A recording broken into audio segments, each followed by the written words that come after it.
What's up, dudes? Welcome back to another episode of Rhomas Men's Team. Pretty simple. We are a group of guys helping each other make progress towards each other's goals. If you're new to the channel, awesome and welcome. If you want to help support the channel and join our pro team, head over to rhomasteam.com/pro, where you can contribute to us on a donation basis. We also give you access to exclusive content, mastermind groups, etc., etc. So anyway, hope you enjoy this episode, and we'll see you on the team.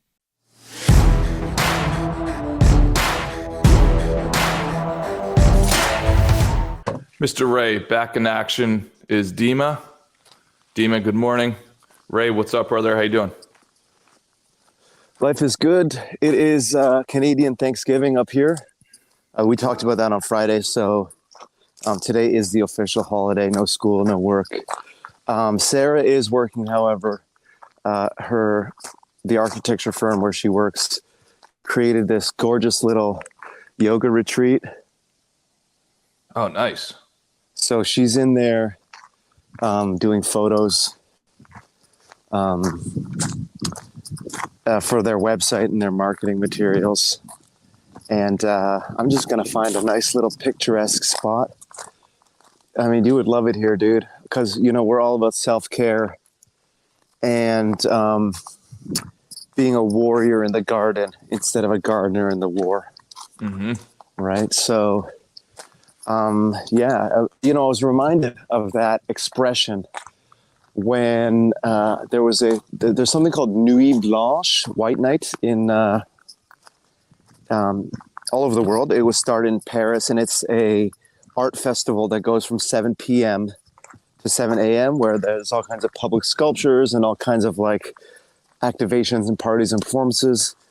And so my friend had a big sculpture downtown Toronto, and they did a guided meditation around it. Oh, nice. And so there were a couple of different people leading it. There were women with soft, soothing voices, you know, close your eyes, you are a cloud, which is great. But then there was this guy from this meditation group called Prefrontal Cortex, Operation Prefrontal Cortex. And it was like... and it was like he had this kind of like warrior's attitude towards meditation, you know, like that's the only way I can describe his tone. Hell yeah.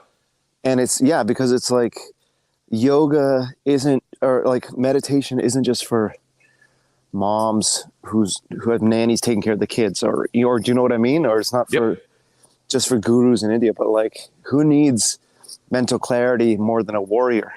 Mm-hmm. You know, when everything is foobar all around him, right?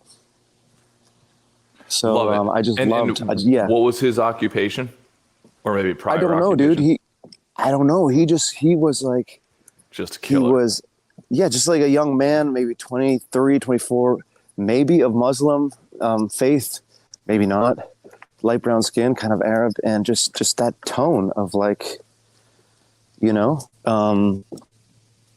That, you know, like that just gave me the sense that a clear mind is as important as any other weapon in the warrior's arsenal. You know, that's just the feeling I got. Oh, and without a doubt.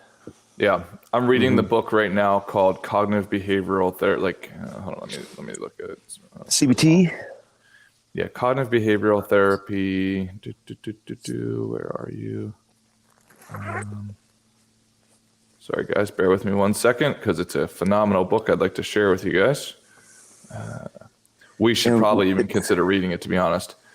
Cognitive Behavioral Therapy Made Simple, 10 Strategies for Managing Anxiety, Depression, Anger, Panic, and Worry.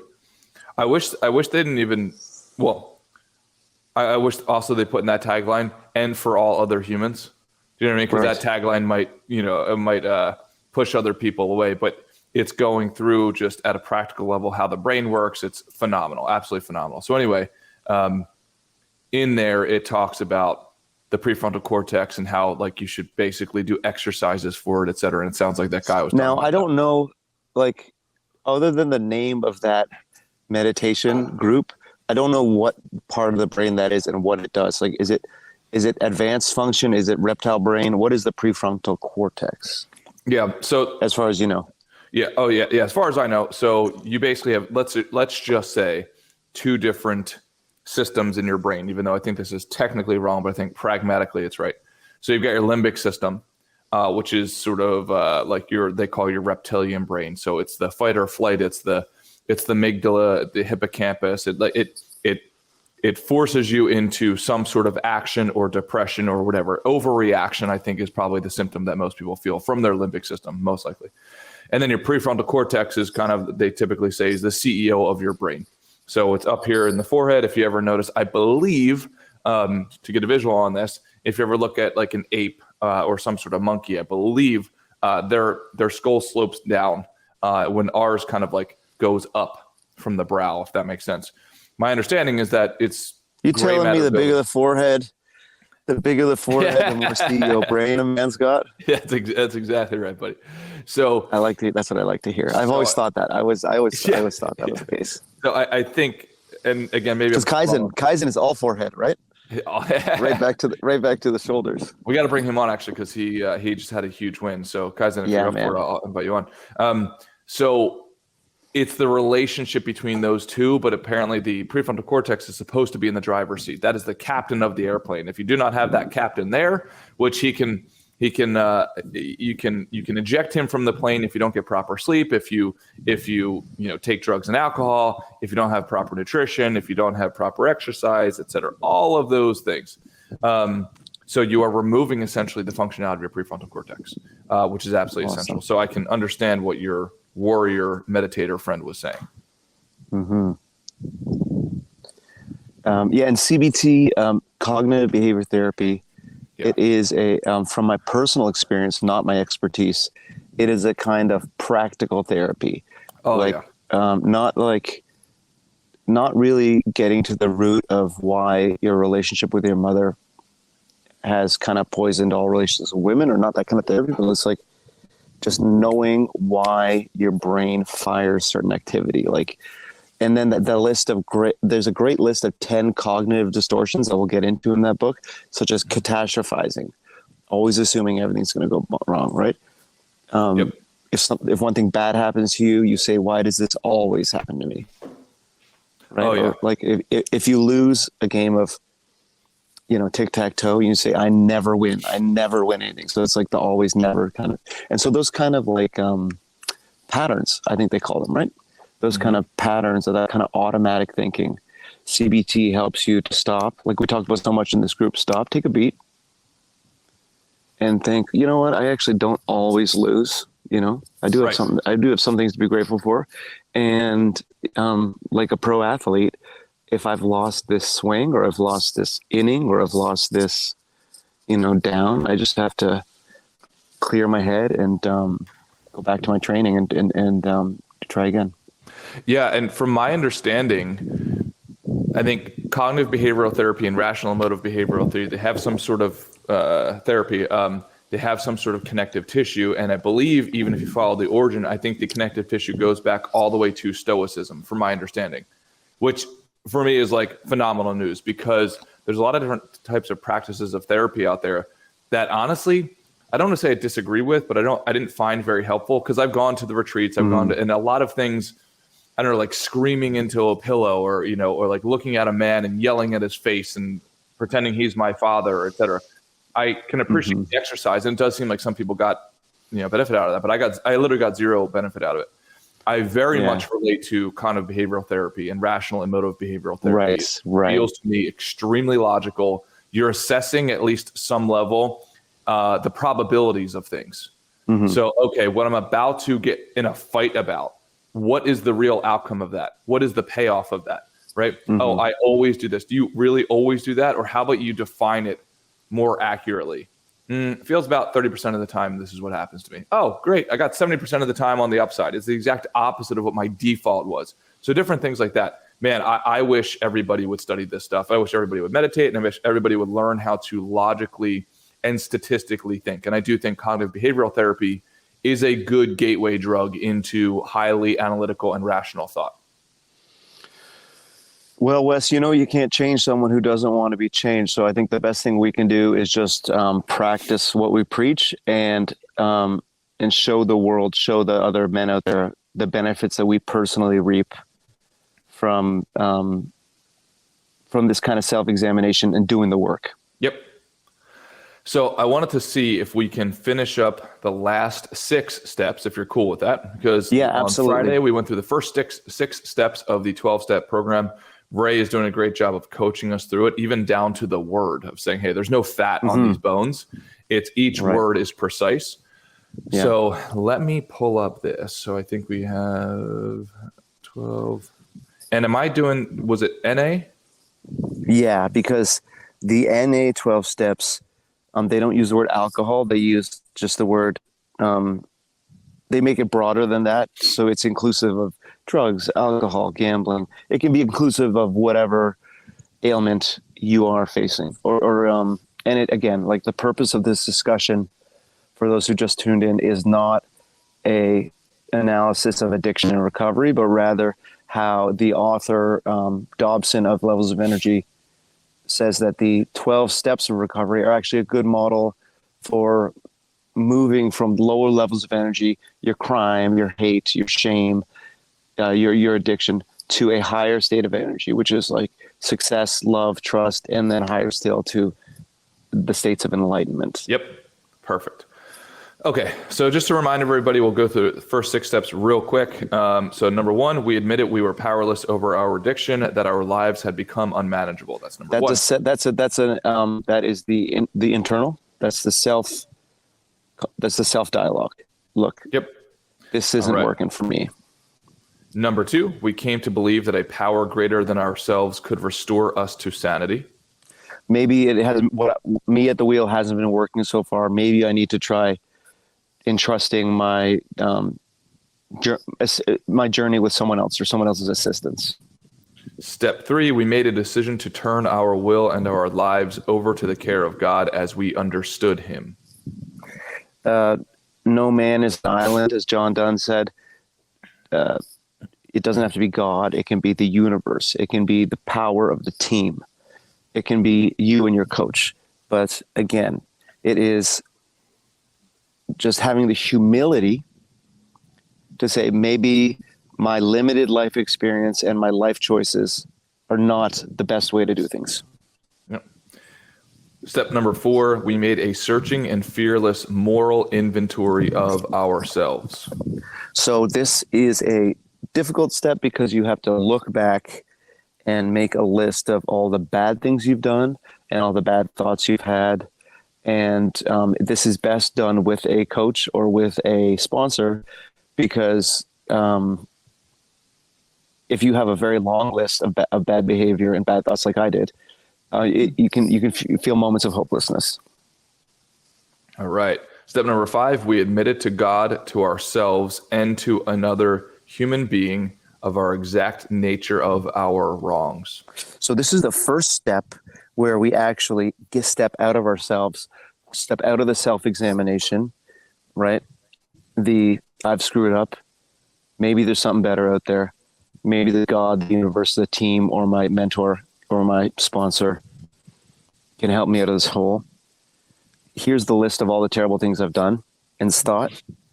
This is the first step where we're actually out in the world, where we're admitting to God or the group, to ourselves, and to another human being the exact nature of our wrongs. So this is where we come clean. Yep. All right. Gunther, shout out to you. He said he's doing a lunch and learn at work for mindfulness. Hell yeah, buddy. Amazing, dude. All right. Step number 6, we were entirely ready to have God remove all these defects of character. Again, so this step is ready. So, and there's an amazing resource out there. It is a interview between Russell Brand and Jordan Peterson that was done a couple of years ago, where they talk about the same thing, where it's the 12 steps of recovery as a model, not just for a route out of addiction, but for any kind of personal change, right? And what they said about step 6 is we were entirely ready for God to remove all these defects of character. You have to be perfectly honest and say to yourself, am I ready to give up lust?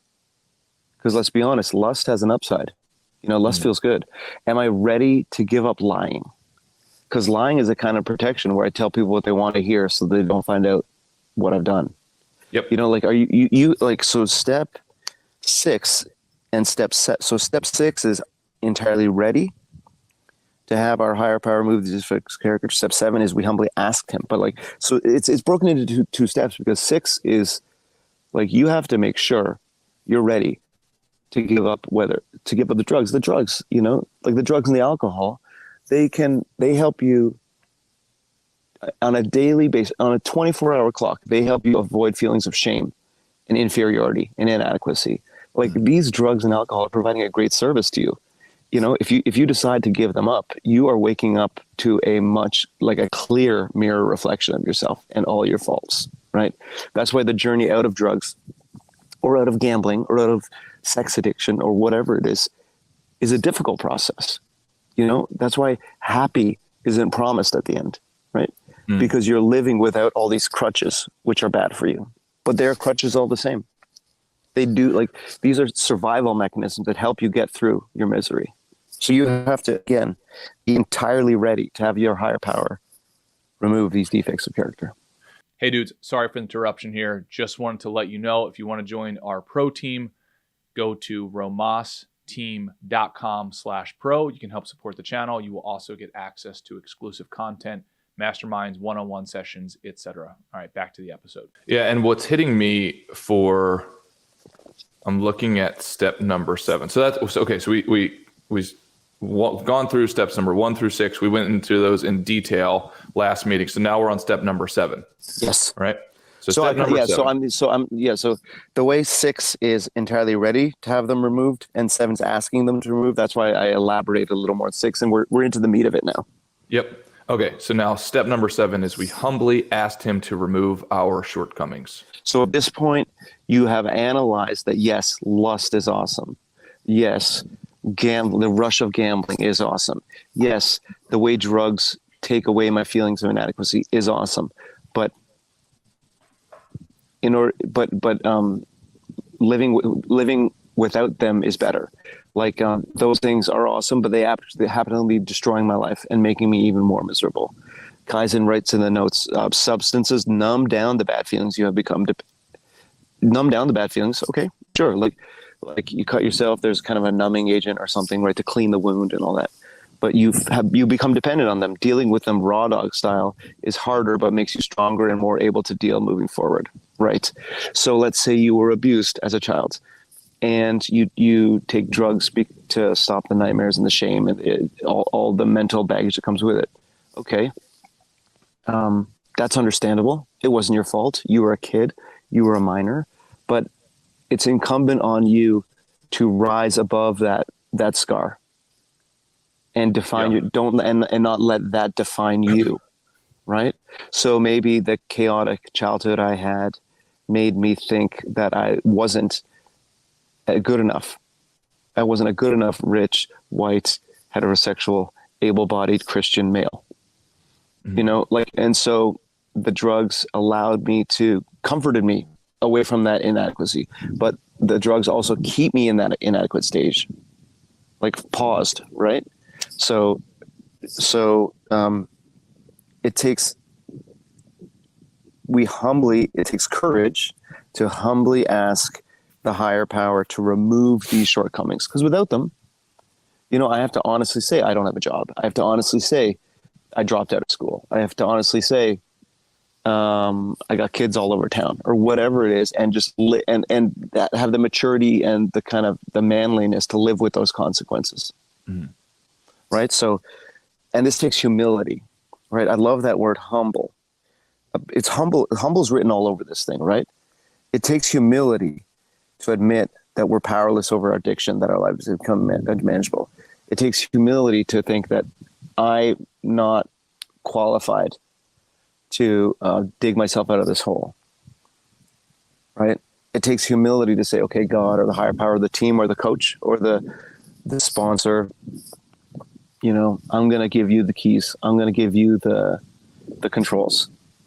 And so humility, and it's something we talk about all the time. And again, like being a warrior in the garden, he's humble.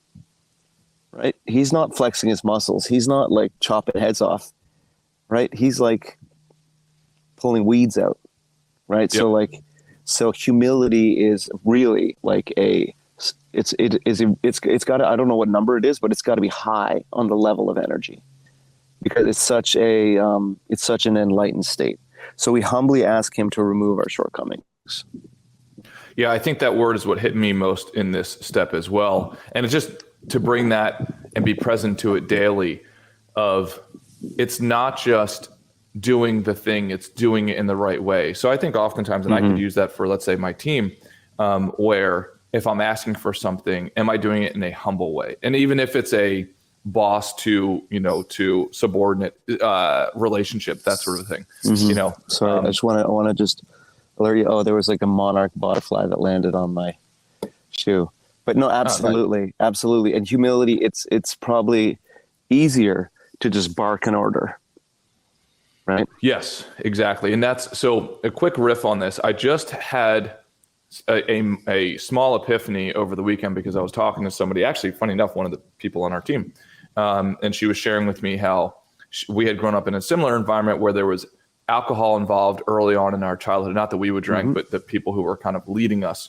And I never knew this, but she said that for her, it led to her always walking on eggshells, because you never knew what the reaction was going to be. You could do the same thing last week and you do it this week, and all of a sudden the mom or dad or aunt or uncle freaks out. And as a kid, you don't understand that. So then as a natural response, you start to distance yourself, because when somebody's flailing or could potentially flail and hit you with something, whether that be, metaphorically or physically, et cetera, then you tend to distance yourself, and you tend to like start to be almost hyper aware of the surroundings. You're trying to look for any micro hint that could lead into that chaos.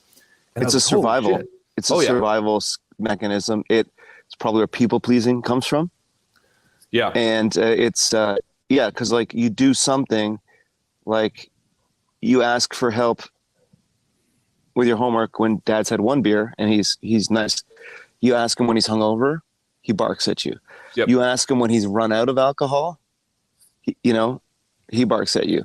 When you ask him when he's had too many beers, and he says homework's not important, right? So like that kind of like instability is what comes to mind when you talked about that. Yeah, and I'm bringing that up because holy hell, it took me 36 years to connect those dots. And I was like, oh, that's why I do that. It was awesome to talk to this woman about this. So then I'm only saying it to the dogs now, because think about that. If you are still drinking, or if you're still doing whatever, no judgment, but just know that there's a certain probability that will cause that kind of chain reaction. It's something that you might not even be aware of. And I was listening to Andrew Huberman's podcast on alcohol this past weekend. So did I. Oh, phenomenal. Eye-opening, man. Oh yeah. Right. Like where he literally talks about it, like, and he doesn't like, splice words at all. He's like, alcohol is a poison. He said poison. One drink a day shrinks your brain. Dude, it's insane. And also I believe what he said is like, that can also be averaged out. So you might say, oh, well, I don't drink every day. I just happen to drink 6 beers on the weekend, something like that, 6 beers on Saturday and then 3 beers on Sunday, whatever. But the natural cause and effect of that is human communication and socialization is such a tightly closed loop. If you think about it, that's why stand-up comedy is so freaking hard, right? Like it looks easy, like Shane and Matt, et cetera, make it look really easy, but it's a really hard thing. Like, because it essentially almost requires a reverse engineering of human sociology. When you start to put alcohol in your system, it knocks off of those, in my opinion, those calibration tools. And if those calibration tools are knocked off by 4%, that's the difference of tonality. That's the difference of decibel body language they use. 100%. And since we're always pinging off each other, imagine if you're now drinking and you're around your friends or your family, or God forbid, a younger person who is being influenced by you. You're sending off and you're absorbing signals is probably very likely, if you're drinking or doing any other sorts of substances, way out of balance. And you, whether like it or not, we all have a responsibility to not only what we say, but also how we are heard and how we are felt within reason, right? So I think the less substances we use, in my personal opinion, I don't use any. I use literally zero, and I think everybody on this team knows that. And I don't judge anybody who does. But please know what you're doing when you start to mess up in my opinion, your greatest gift, which is your brain, your ability to think. Like Charlie Munger says, it should be your moral obligation to become as logical and as intelligent as possible. And I very much agree with it. 100%. And again, no judgment. And Huberman, in fact, it annoyed Sarah the way he kept saying, no judgment. This is not a criticism of anyone's lifestyle. It's just the science. And I'll just reiterate that. It's like to all the guys out there, like I've smoked or drank anything, just about anything you can get a guy to sell you. Okay. So it's not a judgment. It's not a condemnation. The path of progress has taken me out of that life, and if you still drink and you still smoke, that's fine. We're just letting you know what the biological consequence of that is. Yep. And so there's no judgment. We're not perfect. We're just, we're on the path of progress, and we're dedicated to self-mastery. And part of our self-mastery is learning, what unhealthy food does to the body, what cigarettes do to the body, what alcohol do to the body, what a lack of exercise does to the body. There's no judgment. We're just sharing our journey on the path of progress. Yep. Yeah. And learning the cause and effect of things is very important. And if you are okay with that cause and effect, then hell yeah, go and do it. Okay. Step number 8. We made a list of all persons we had harmed and became willing to make amends to them all. Again, so just in the language of recovery or my personal journey of recovery, 8 and 9 seem to be the same step, but they're broken apart for a reason. Number 8 is we made a list of those we harmed and became willing to make amends. 9 is we made direct amends when possible. And so, again, why don't they just say make amends, right? Because in my personal journey, when I was off drugs or alcohol for a week or 2 or 3 weeks, I made a list, of those we are tempted to make a list of those who we harmed the most, or those that sting our heart the most. For example, calling up that restaurant you used to work at and saying, I stole, a bunch of money, a bunch of steaks, a bunch of cups and plates from your restaurant. That might be an example of you might be ruining someone's day. They might not be requiring an apology from you, and you might be opening up a can of worms there. Right. So your sponsor or your coach will be a good guide, or even your friends would be a good guide, or your higher power is a good guide as to which ones you should, which ones you shouldn't. But before anything, we make a list of all the persons we have harmed and became willing to make amends to them all. So, for example, if I left my daughter at age 2 on the roof of a building so I could go score some drugs and came back, and by some miracle she was still there unharmed, I might want to tell, that's a hypothetical, I didn't do it, but I might want to tell my wife that I did that to be unburdened of that shame. That might be cause to take away my child from me forever. So I'm not sure if that is the way to make amends, or just be committed to being in my daughter's life in a constructive way. Right. So that's, so we make a list first so we can just get it all on the table. And, before we sort out which ones can be direct amends, as it says in 9, except when to do so would injure them. So that is the reason that 8 and 9 are broken up.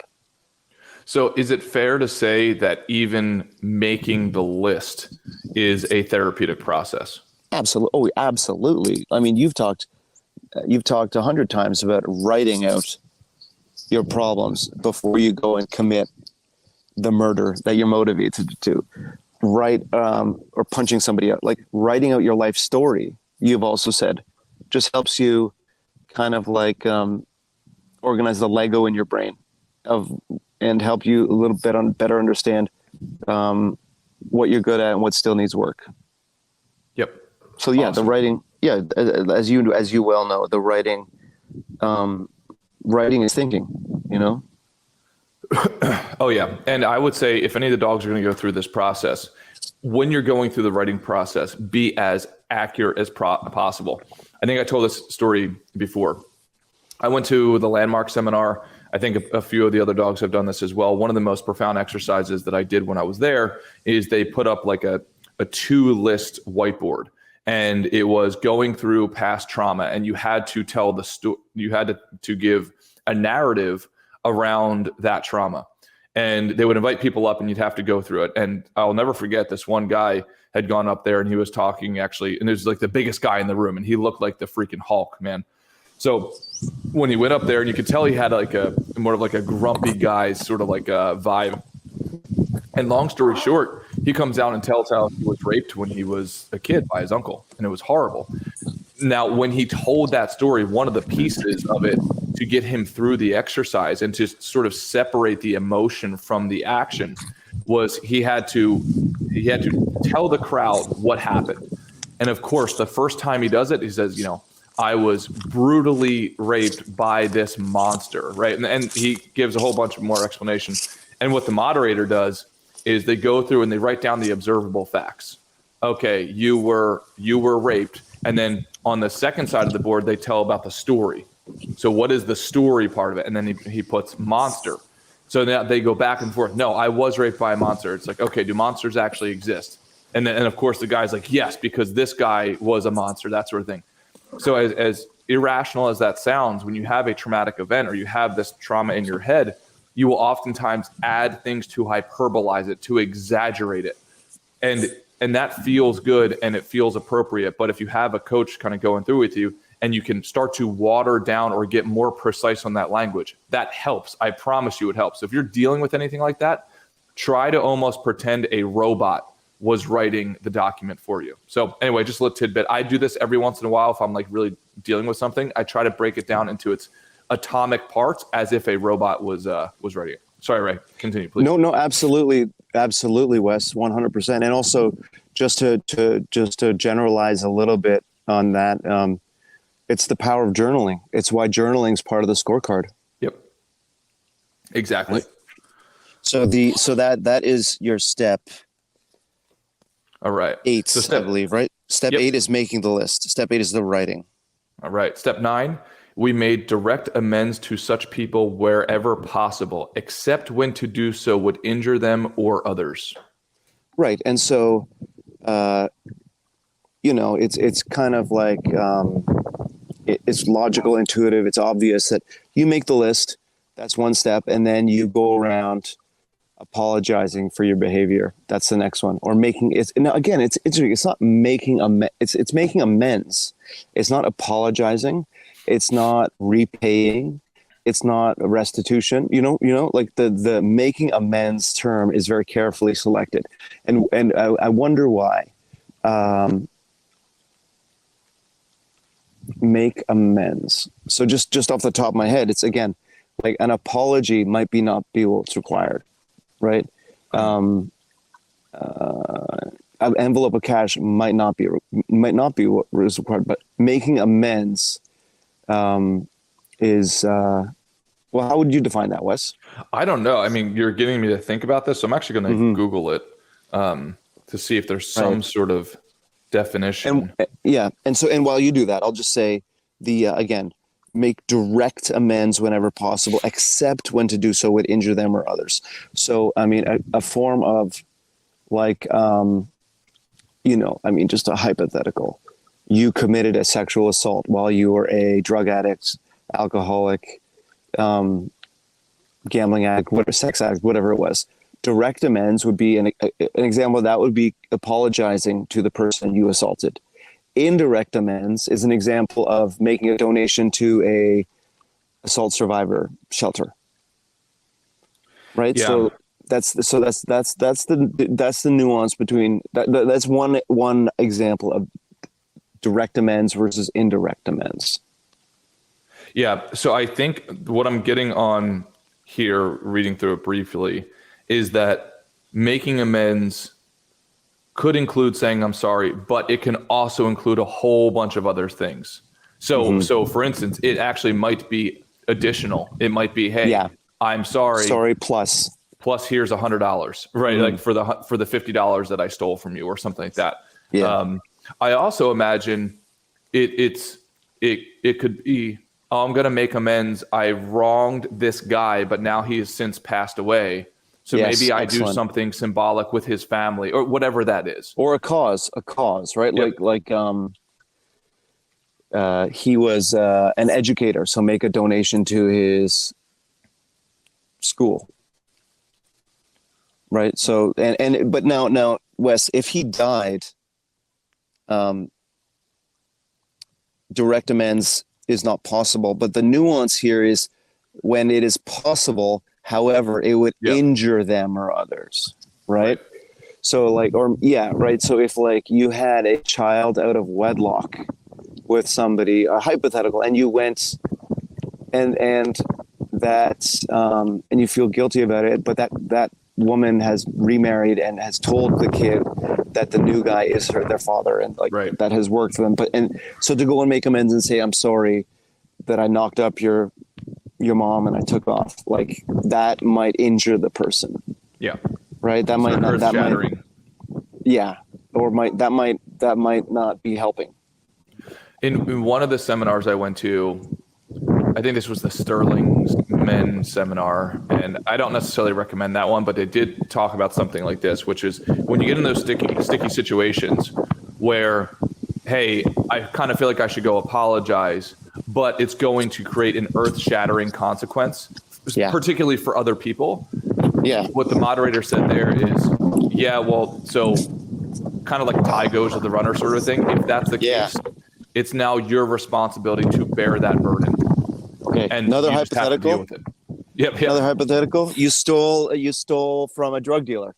You stole from a crack or heroin dealer, and to make it right, you want to give the heroin dealer back $1,000. Right. Yeah. Right. That might injure someone else. That might injure the community. So you make that donation or some kind of donation, or you donate of your time to a recovery center. Got it. Perfect. Okay. So we're on. So this, we can kind of think of the ideas of karma in this one, right? Where you if in case it's not possible or would injure someone to make amends to them directly, you think of it in terms of karma and like how to restore the karmic balance of your actions or of the universe. And again, let's think about also in both of these things, let's step out of the role of recovery and like think about just in terms of personal development, right? And getting up the levels of energy. Actually, there's no difference. You make a list of your shortcomings and you humbly ask the higher power to remove them. And I guess, and making amends to such people wherever possible, I guess that is just like being honest about your motive, so being aware of your motivations on your journey and being honest about what those, the effect was on other people, right? In terms of when you were like climbing up the ladder on Wall Street, or I was trying to sort out my career, are the people that we kind of stepped on or brushed aside along the way. That's like a non-addiction example of making amends and or making the inventory and making amends. Yeah, and here's what I actually really like step 10, which is we continued to take personal inventory, and when we were wrong, promptly admitted it. It's this sort of like ongoing, hey, you have your code and everything was sort of historical up to this point, and now it's like committing to the in perpetuity, I'm going to be following this code. Absolutely. That's the path of progress step, right? That is and this step also, in terms of addiction specifically, this distinguishes the just getting off drugs and then I'm done, or getting off drugs and getting off the the addict thinking, right? And finding a new way of life, right? So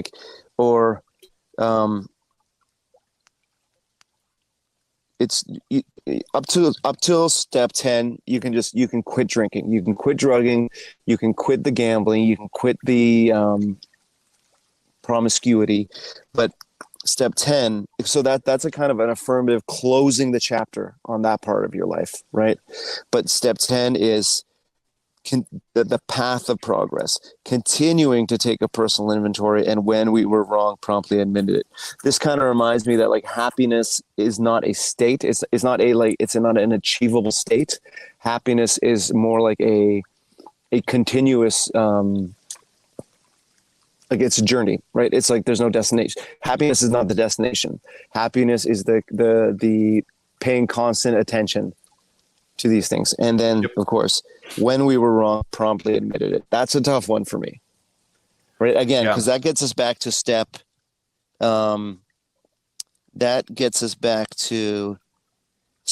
We admitted to God, ourselves, and another human being, right? Promptly admitting it. So, you know what?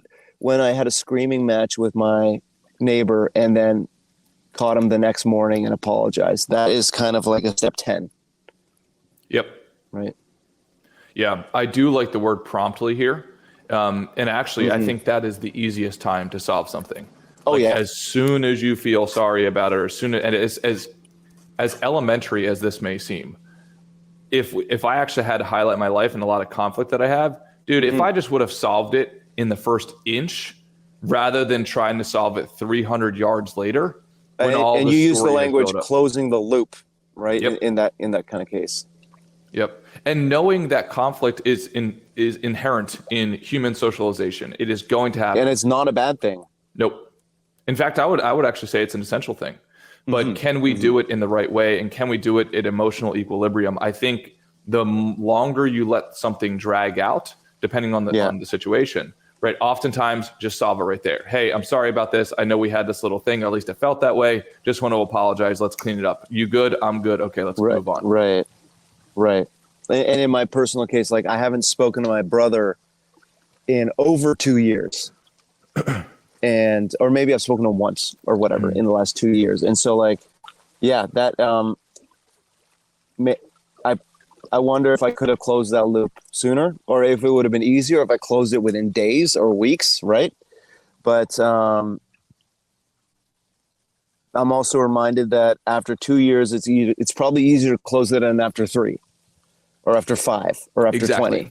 Yep. Right. So like, it's not there. That's why the promptly admitted it. It doesn't say it's your only chance. It's just, it just pays bigger dividends when you promptly admit it.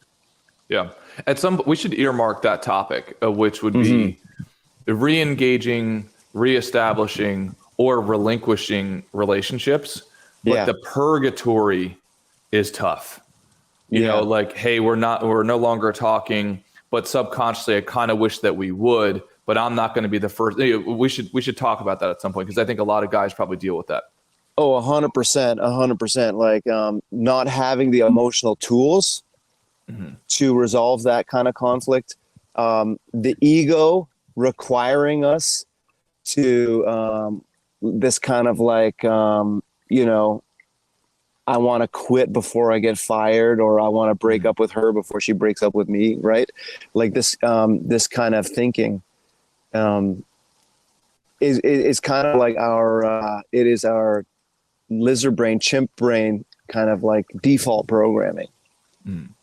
Right. And I see it in others. For example, in my, at the time of my wedding, it was a situation where like, we had to draw the line where like people living with a partner could bring the partner. But if you were just a girlfriend or boyfriend, we had to draw the line because we couldn't have unlimited guests. Right. And my best man's girlfriend fell into that second category. And so, he best friend my whole life, bailed on me the night before my wedding, and Sarah is still waiting for an apology from him, and he is still waiting for an apology from her 20 years later. right? And so like, and it's easy for me to point it out, this fault in others, right? But I mean, it's the same thing I'm going through with my brother, where it's like, if we are both waiting for the other to apologize first, we can be waiting till the end of time. Yep. Right. And the other thing is that like, it's eating me up. Yep. So like, I'm losing this whole time. Right. Because even though even though it's a kind of a Mexican standoff or a game of chicken where the first one who apologized technically loses by that analysis, we're both losing, right? Like we're by living with these bad vibes. That's anyway. So that's definitely, there's a universe of conversations and lessons to be had there. Oh yeah. For a later session. Let's please earmark that, because I think a lot of individuals deal with that. And I think it's a healthy conversation and a helpful conversation to have. 100%. Okay, so that was step 10, or we're now on step 10. 11. So step 11, we sought through prayer and meditation to improve our conscious contact with God as we understood him, praying only for knowledge of his will for us and the power to carry that out. All right. So this makes me think again of the book that prompted this whole conversation, Levels of Energy by Frederick Dodson, the scale of 1 to 1,000. The lowest being crime, shame, hate, revenge. The bottom tier, the middle tier is like good behavior and success. And the top tier is meditation, enlightenment, and spirit and wisdom. Right. And so, so look, we've got the same kind of breakdown here. The first tier is I'm a drug addict, I'm a sex addict, my life has become unmanageable. I'm a rageaholic. I'm disorganized, whatever. So that first tier is the bad behavior. The middle tier is the good behavior, right? Made amends, like put getting out of this hole in the hands of someone else. And then the top tier is spiritual, just like the Dodson's levels of energy. So I'm just realizing the compatibility here, because where are we now? Right? 9 was making direct amends. So that's that middle tier good behavior. And now we're into the spiritual realm.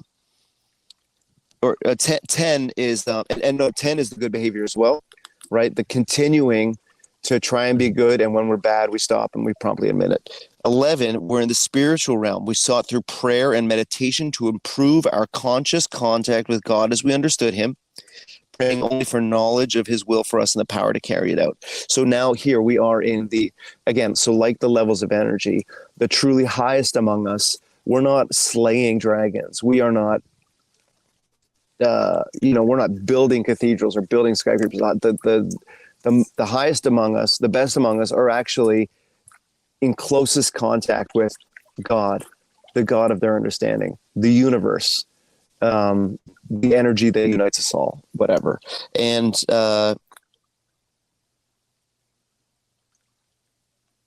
seeking to improve that conscious contact, praying only for knowledge of his will for us and the power to carry it out. So now we're in the spiritual realm. We're in the realm of enlightenment. And what do we want? We want to understand his will for us, which is like our purpose, our role, like our meaning, our place in the universe, and then the power to carry out that mission, whichever it may be. Yeah, and for those of you who will get stuck kind of similar to the way I get stuck when we start getting into like the spiritual, and all of that kind of discussion. And the God word in particular is a turn off for a certain cohort of people. Yeah, exactly. The best way that I would say, understand this and perhaps relate to it is there's a certain distancing and separation between chaos and then being able to sit away and observe that chaos. So I'll tell you recently, and by the way, I'm not perfect at it by any stretch of the imagination, but I could definitely say that since I've been meditating and then just trying to learn about wisdom and having conversations on life philosophy with you guys, with Ray, with Matt, blah, blah, blah, et cetera. There was a pretty intense conflict this weekend that one of the people in our group was involved with. And I could say, if it wasn't for meditation, then I probably would have gotten sucked into it. I do think I helped resolve the conflict, and I'm not giving myself credit. I give credit to the meditation and to putting with you guys, putting my brain through exercises to be able to keep a healthy distance from something, close enough to help solve it, but far enough to not get sucked into it and contribute to it. So if anybody's getting hung up on this like spiritual word or the God word, et cetera, I think there's a certain amount of calmness that you can be acquired through these steps. And maybe that's a good word for you, calmness, or being involved in the universe, or being separated, but still observing and able to have an impact that you choose. Something along those lines, right? Help fill in any gaps there, but I don't want people to get turned off by the God word or the spiritual word or whatever. Like, if that doesn't fit you, then this is still applicable, because it's applicable to all human behavior, in my opinion. Yeah, I think that we should definitely make an effort to make this program as compatible as possible for secular-minded people. And you don't have to be an atheist. You don't have to believe there's no God. You don't have to believe there is a God, but you're not sure who he is. You don't have to believe in God. You don't have to believe in my God. You don't have to go to my church with me, the 4 p.m. mass that I prefer to go to. Like, if you are secular-minded, this code of living has just as much benefit for you. Yep. And Exactly. and there's just as much room for you in this method. Love it. All right. Step number 12, final step, having a spiritual awakening. As the result of these steps, we try to carry this message to addicts and to practice these principles in all of our affairs. Right. And so again, this word spiritual comes up, and it's okay, like, that we pause on this word and just try and like translate it for as many different kinds of ears as we can, because spiritual, like, growing up, Irish Catholic, very traditional household, and they don't think that means perfect or good or flawless or like an enviable situation at all. But like the word spiritual, right, was suspect, right? The word meditation was foreign to me, and so like the way I've been thinking about it lately is that like every civilization since the dawn of time has had a spirituality, right? Like we are born, like maybe it's part of that prefrontal cortex that we have that distinguishes us from the apes. That it probably is that we have a spirituality and a need for a spiritual life, right? Like every civilization has had buildings, has had art, and they've had some kind of spirituality. Again, you don't have to call it religion, but there's that there might just be a connection to the rest of to all of the living things, or all of the humans. People like Sam Harris, atheist public intellectuals, use the word consciousness, right? So like the thing that unites us all, that religion or spirituality or meditation or all that tries to define, is just a consciousness that exists in us that maybe doesn't exist in earthworms or doesn't exist in plants. Maybe it does, but it definitely exists in us. And so 12 is, again, these steps are in order for a reason, right? Because 12 is having had a spiritual awakening as a result of these steps. We tried to carry this message to addicts and to practice these principles in all our affairs. So only when you're at step 12 are you really qualified to tell people who they should make direct amends to and who they should not make direct amends to, for example, right? It's only when you have that kind of, like when you have completed steps 1 through 11 accurately, that you're in a position to carry the message and to kind of be a guide. Right. And again, it doesn't say fix people, right? So like you might think it's save other people that were in your situation before, right? But it's not asking you to save them. It's not asking you to fix them. It's just asking you to carry the message. Think about that. Like, and that's good enough. If you read a good book, if you read a book that changes your life, if you see a YouTube video that changes the way you look at things and you become more disciplined and more effective at work, all you can do is carry that message, right? And tell other people what worked for you. You can't program them, right? So that's, again, so the words are very carefully selected.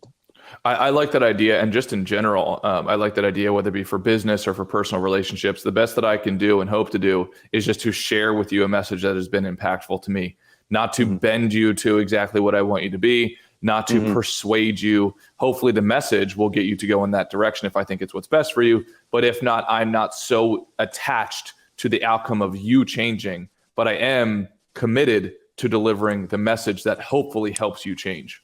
Yeah.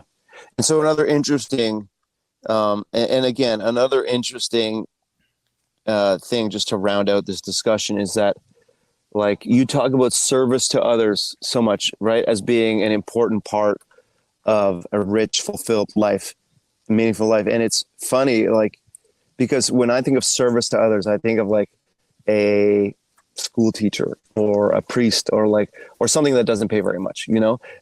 But like, it just seems like service, like you talk about it, Kaizen talks about it, and here it is again. And it just seems to be like service to others it's almost, again, it like the need for a spiritual side. Service to others is almost like it is a default requirement of having a meaningful life. You know, we don't require you to do it, but it just seems to be an essential part of everyone's kind of unlocking their happiness, their sense of meaning, their being able to live with themselves, or right? Yep, absolutely, without a doubt. We could go whole deep into that part of the discussion, but that, in my opinion, like we've talked about in the past, creating value for others and for yourself, in my opinion, is one of the highest orders that a human can be tasked with, and therefore one of the most rewarding experiences when you create value for others and also for yourself. Include yourself in that others too. Right. Or Jordan Peterson would include your future self, right, as one of the others that you have a responsibility towards. Exactly. Dude, thank you so much for the guidance through these 12 steps. If any of you guys have it, we're going to be eventually putting this up. We've recorded all of these sessions. So if you missed it, if you missed the last one, let me know. But we've now gone through the 12 steps. Ray, thank you for walking us through that. And I wanted to see if we can bring up Kaizen real quick, because he's got a huge celebration, a huge win, if he's still available. I know we went a little longer today, but let's bring him up if he's available. Absolutely. So, Kaizen, one of the original he's dogs. An OG. Yep. And generous with his time and with his wisdom. What up? Mr. Beast. There he is. What is up, brother? So please, I know we don't have a ton of time, but I didn't want to leave you hanging. We want you to share the win. So what's the big win, brother? Yeah. So this was completely random last week.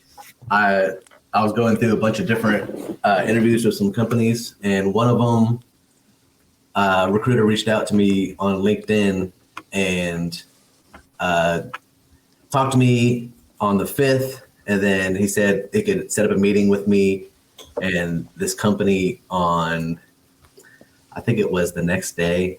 It had to be. I didn't think anything of it. I was just kind of like, okay, whatever.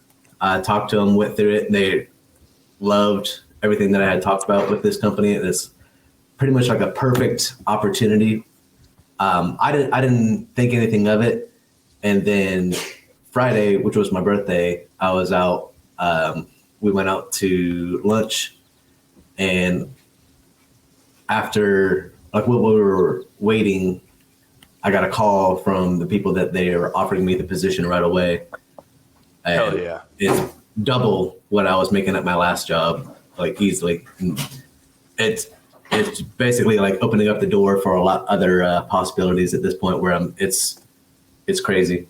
Hell yeah, man. Number one, happy birthday. Number two, great job, dude. That's outstanding. What I hear in that story, and it's what you teach me and the rest of the group as well. It's like, be so good they can't ignore you. So if you just constantly work on your skills, the rewards and the results will come to you naturally. And almost the casual tone you had about it, it feels like at the time of like, okay, yeah, cool. Like these guys approached me, happy to give them an hour of my time. Didn't think much of it after that. And all of a sudden they call me back immediately and say, hey, we want to pay you double of what you're currently making. Awesome. Yeah. It's so weird because I started getting more after we talked about the Levels of Energy book. There's a couple of things. I posted it in the Discord and I think maybe in our Instagram group. But one of the things was writing down on a note card and keeping it with you, your goals. As soon as I did that, within like less than 2 weeks. Yeah, it's weird, dude. No, it's the same with me. Same with me. The vision board I carry around had a picture of a banging gallery art practice. And before I knew it, I was like, wait a second. This new gallery I have is like, looks exactly like it's eerie, right? Yeah, it's and so, and Kaizen, like we just had with Troy, he talked about that vision board and it reminded me of it. And I was like, okay, well, maybe try some of this stuff out. And it works. As long as you like take action and keep working on the things that you're trying to do. That's the most important part. When people talk about the manifesting, they don't want to do the work. But if you're working on it, then it's like an inevitable. There's a video that I'll throw it in the Discord that is kind of on this, but they say to have the mindset that act as if it's impossible to fail. And I wrote that down, stuck it in my bathroom, and I've been looking at it, and that changed like the whole demeanor of the interview process. And I think that's what ultimately led to the success of it. Dude, well, I love it. Sorry, if I can just say, I just wanted to correct some of your language or clarify some of your language, because you use the words like random and surprisingly and stuff like that, but it's not random that these things are happening to you, man. Like, we've been on this journey together, you and I, for 2 years, and I see the dedication you have to your body, to your craft, to being a good father. And so, like, it would be random if you weren't practicing these things for 2 years, right? I also hear you saying this is unlocking. This isn't death till you part. This isn't a union job where you're just going to sit in and be comfortable and secure. Like, this is, you're still on the journey. You might be here for a year. You might be here for 20 years, and in this next job. But it's to unlock those further opportunities. That you have to practice your craft, master your craft, learn new skills, and just be the CEO of your own life, which is what you've been doing. So it's no accident, Wes, as far as I'm concerned. Oh, no, without a doubt. I think, and for those of you guys listening, I think I don't want to shame anybody for not doing the work, because I do think that it's just, to what degree are you engaged? And I do believe that sitting and passively consuming this information from us or from other places, I think is way better than not. It's like way better than just watching Netflix and you can listen to like a positive conversation. So, but it does yield different results when you start to dip into active engagement. And by the way, and there's little nuances along the way, there's still things that I haven't done that we talk about on the team. And it's like, and then I try them, I'm like, holy shit, like, oh yeah, this stuff works. I talk about it all the time. I actually did it. Kaizen's in the same boat. He's been doing this stuff for probably decades at this point. And then here's a conversation. It's like, oh, maybe I need to update my goals a little bit. Maybe I need to do a vision board. Maybe I do need to write that down on a little card. And then 2 weeks later. And I hate even saying this out loud because like it just messes with my robot brain a ton. Like, oh, what do you mean I can just write my goals down? I put a picture on a stupid piece of paper and then it happens. Magical thinking. But it freaking happens. However, I would say all three of us, especially Kaizen, are doing the work that's required so that when that opportunity does float out there, that all of a sudden it does connect to the prior cumulative effort. Yeah, like, it's that's like a where compass. I think it's different than the secret type of a thing. Right. The manifesting is a compass. The goals are a compass. Now you can't jump out of a helicopter with just a compass and find your way to base camp. Like you have to walk 1 foot in front of the other. Yep. You have to climb down the mountain. But the manifesting is the compass. Yeah. It's just an essential tool. And again, we're not blaming and shaming the guys who don't do it, but they'll be pleasantly surprised of how accelerated the journey to their goals is once they practice some of these techniques. Yeah, I would also add, at no point, like, it's not easy. It's Yep. for no reason ever should you believe that any of this is easy. It's painful. If you want to grow, it's like people post these retarded memes and stuff on Facebook about a caterpillar when it goes into a cocoon, it's destroying its body. And if you're going through, and people put all these like gay ass analogies and stuff on there that if you buy into, you're like, okay, whatever, it's corny ass shit. I don't believe, but it's true. Like, the only way to be a better version of yourself is to go through the pain. If you want to be stronger, you have to work at the gym. If you want to be better at whatever it is, you have to put in that time. But if you're doing it, it's going to suck. And if you just think of life as like a video game, you're a Sims character. I'm gonna build up that stat bar. I'm gonna get to that. And then the only other thing that I would add, because I got to split here in a second, but because sometimes it can get easy to get into a nego prism or a spiral or whatever you want to call it. But find stuff that makes you laugh. Like, find out what's funny about it. Maybe listen to like a comedy podcast or something when you're out doing stuff. And I've noticed that really helped the last little bit of like working on stuff when shit would get kind of dark or you're kind of worried about whatever. If you just laugh a little bit and shake it off and don't be so serious about everything, I think that's like a golden thing that you can kind of take from, if anything that I've ever said, if anybody listens to anything, that's it. Just laugh. Don't think too seriously about it. And I think that'll help you out a lot. Love it. It's all upside, dudes. Kaizen, congratulations. Happy birthday, dude. Ray, thank you as always. Love you guys. Oh, yes. Talk to you on Friday. Cool.